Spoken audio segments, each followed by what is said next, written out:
예, 여러분 안녕하십니까. 1028일 되는 미국 대사관 책임 시민들의 행동입니다. 날씨가 봄 날씨고 이제 입춘이 얼마 남지 않았습니다. 이렇게 길고도 길고 험난해 보였던 겨울도 이제 가고 있습니다. 변해가는 시간만큼 나라도 많이 바뀌는 것 같습니다.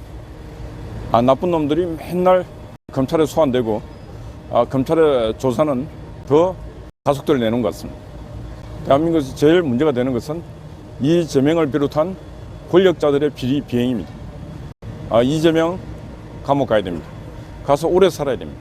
윤명도 감옥을 가야 됩니다. 근데 윤명은 감옥 가는 것 플러스 간첩 혐의에 대해서 수사를 해야 된다. 그런 말씀 드립니다. 남편, 시누이 남편, 보좌관 다 간첩인데 본인만 간첩이 아니랍니다. 그리고 마포 쉼터에서 죽어갔던 그 쉼터 소장, 목욕탕에서 목을 매 죽었다는 그 여인이 죽었다는 것을 신고한 게 바로 윤명의 보좌관입니다. 간첩 혐의를 받고 간첩질을 한 인간들은 그 인간 자체가 고도의 살상 무기들입니다. 테러리스트. 그런 자들에게는 그런 쉼터 소장 같은 아줌마는 그냥 죽이는 방법이 누워서 침 뱉기, 누워서 떡 먹기 쉽습니다.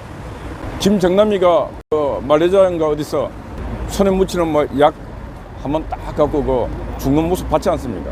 그래서 저는 제가 볼 때 마포 쉼터 소장도 그때 경찰이 사인을 정확하게 조사를 해야 함에도 불구하고 그냥 대충 넘어갔다고 생각합니다. 그래서 윤명의 보좌관, 그리고 쉼터 소장, 그리고 그걸 조사했던 경찰, 그리고 경찰의 자료들을 지금 다시 소환해서 철저하게 조사를 해야 됩니다. 윤명은 바로 그런 무서운 자일 수 있는 것입니다. 주변에 간첩들이 우글우글 하는데 나는 간첩이 아니다. 그건 인간으로서 불가능합니다. 그거는 자연의 섭리하고도 맞지 않습니다. 옛날부터 유유상종, 검묵자흑, 검은가하고 가까이 되면 검어진다 그랬어. 아무리 싱그라도. 그리고 이 사람 인생 사는 것 보면은 이 성향이라든가 여러 가지가 맞아야 끼리끼리 어울립니다. 간첩하고 절대로 맞지 않는 인간은 간첩일 수가 없고 간첩과 같이 한 공간에 살 수 없는 것입니다. 그래서 공산주의자와 민주주의자는 한 공간에 살 수 없는 것입니다. 그래서 누구보다 공부를 열심히 했고 누구보다 민족의 앞날을 고민했고 국가의 앞날을 고민했던 이승만 대통령은 공산주의자들과 한 하늘 아래 절대로 살 수 없다. 그래서 이승만 대통령은 살아생전에 공산주의자와 싸우는 그 최전선에서 이승만 대통령은 세계 반공연맹을 만들어서 저 남산에 지금 자유총연맹이 바로 옛날은 반공연맹이었습니다. 가장 약소하고 가난했던 그 민족이 공산당과 싸우는 최강의 민족이었고 국가였고 그런 부대였습니다. 그렇기 때문에 하나님께서 이 땅에 어마어마한 축복을 주신 것입니다. 인간의 혀로, 인간의 생각으로 상상할 수 없을 정도의 축복을 주신 것입니다. 대한민국을 해석하려면 그렇게 해석해야 대한민국의 경제적 부흥과 발전 이런 걸 느낄 수 있는 것입니다. 그래서 이 땅에는 나쁜 놈들 많이 있는데 지금 검찰이 하나둘 잡아들이고 있는데 오늘 아침 뉴스를 보니까 마약 사범을 지금 잡아들인 게 500몇 명이도 5,000몇 명 하여튼 대규모로 지금 잡아들이고 있습니다. 김포에 어느 지금 뉴스에 놓은 거 보니까 환각 파티장, 붉게 파티장을 만드는데 그게 다 대마초 피우고 마약 먹고 하는 젊은이 늙은이 할 것 없이 전파 마약 먹여갖고 나라를 쑥대밭으로 만들고 있습니다.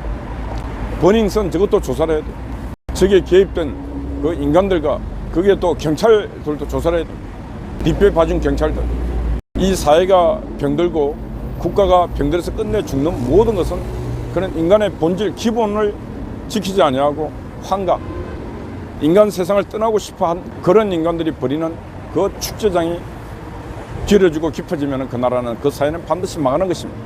바로 문재인이 꿈꾸고 이재명이 꿈꾸고 바로 민주노총이 꿈꾼 세상이 바로 이 건강한 체제를, 건강한 사회를 혼돈의 사회로 빠뜨려서 끝내는 그들이 꿈꾸는 그들이 지배하고 통제하는 공산사회를 만들겠다는 게 바로 문재인과 이재명의 꿈이었습니다. 그걸 지금 막아내는 것입니다. 누가? 하늘에 계신 하나님과 이 땅에 있는 이 국민들이 하나가 돼서 지금 막아내려고 몸부림치고 있는 것입니다. 내년 되면은 경찰의 대공기능이 경찰로 넘어갑니다. 넘어가서는 절대로 안 됩니다. 예. 경찰은 그런 준비도 안 돼 있고 그런 거 해본 적이 없어요. 경찰이 언제 했는가? 경찰이 1945년 해방되고 난 뒤 48년 나라를 세우고 그때부터 대공의 모든 것은 그것도 조직이라고 하면 경찰밖에 없었기 때문에 대공의 신화적 인물 박천 치안감을 기동으로 해서 이주와 김상용 등 간첩을 잡아내고 했던 그 경찰의 대공의 역사가 있습니다만 국가정보원 중앙정보부가 세워지면서 간첩 잡는 거는 글로 남산으로 지금 세곡동으로 이동된 지가 오래됐습니다. 그걸 다시 가지고 오겠다는 것은 다른 말이 뭐냐? 대공 기능, 간첩 잡는 기능을 없애겠다는 것입니다. 그걸 뜬 눈으로 그냥 무너지는 거 지켜보고 있어도 되겠습니까? 윤석열 대통령은 대통령 긴급 명령을 내려서라도 국가정보원의 그 간첩 잡는 고유 기능은 반드시 지켜내야 되는 것입니다. 독일이 동수독 통일되고 난 뒤에 독일 내에서 동독에 부역했던 간첩이 무려 3만 명이 나왔죠. 3만 명.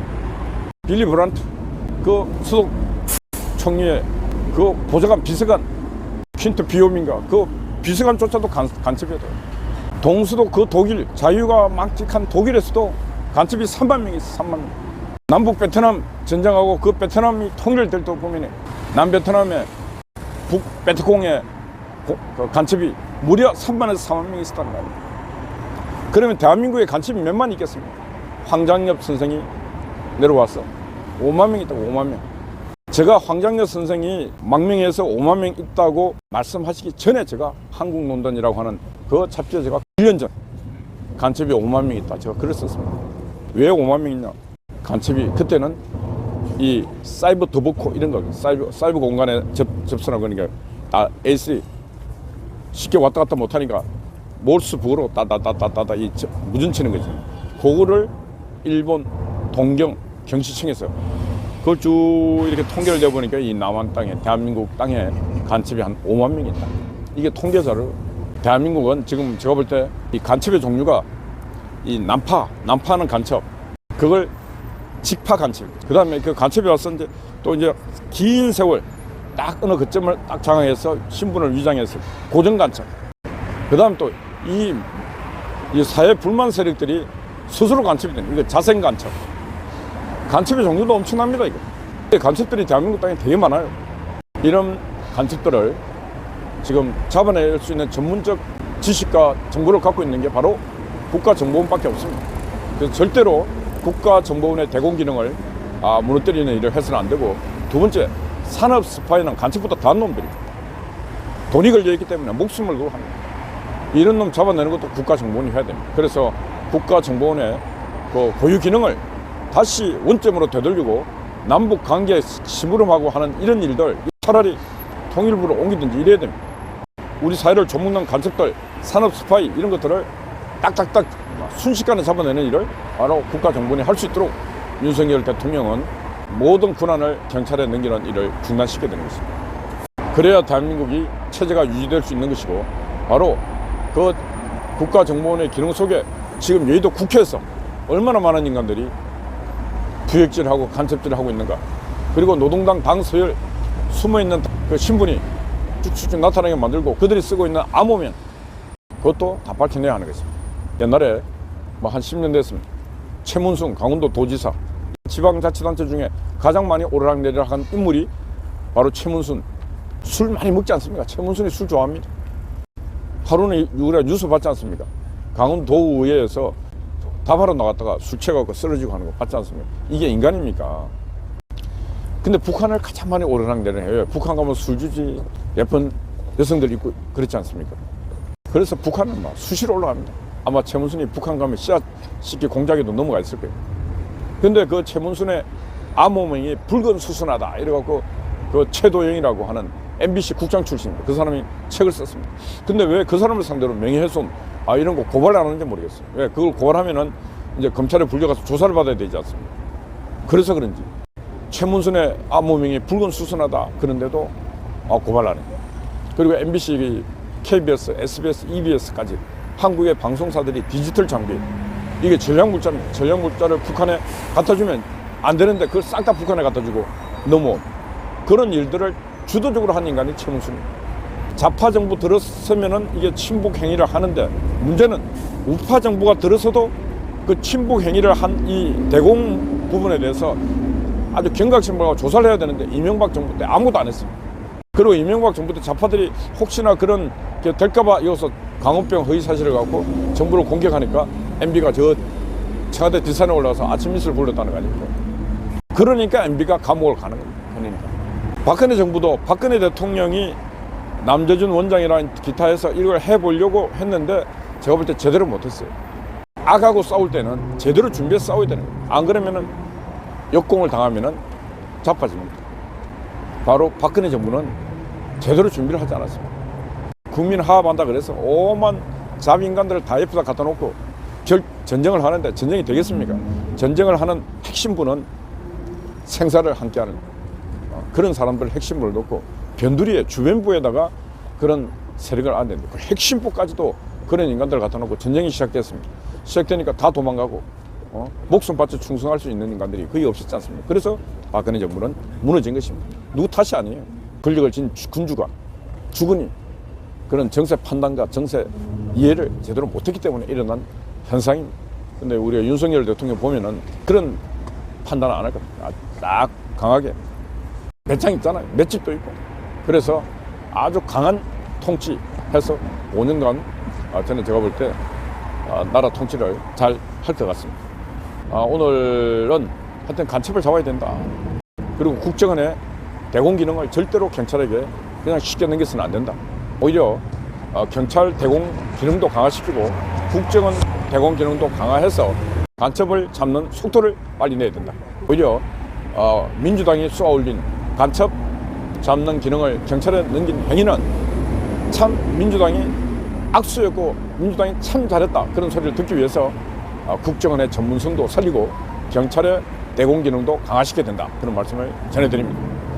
이제 한 주가 시작됩니다. 여러분 활기차게 시작하시고 봄이 오고 있습니다. 봄이 올 때 우리가 해야 될 일이 밭에 나가서 막갈이 해야 됩니다. 그래서 그런 마음의 준비하시면서 늘 작은 일에도 감사의 조건을 찾아내는 그런 삶을 우리가 살아야 되겠다. 그런 말씀을 드립니다. 감사를 잊어버린 인간은 죽습니다. 감사가 없는 사회도 죽습니다. 감사가 없는 국가도 죽음밖에 없습니다. 우리가 살아나려면 우리가 늘 가슴속에 이런 자유 보장되고 있음에 우리 늘 감사하면서 살아가야 된다. 그런 말씀 드립니다. 예, 어젯밤에 우리 애국 엄마가 수고를 했습니다. 또 애국자 또 수고를 했습니다. 너무너무 귀한 진짜 사역입니다. 파이팅입니다. 감사합니다.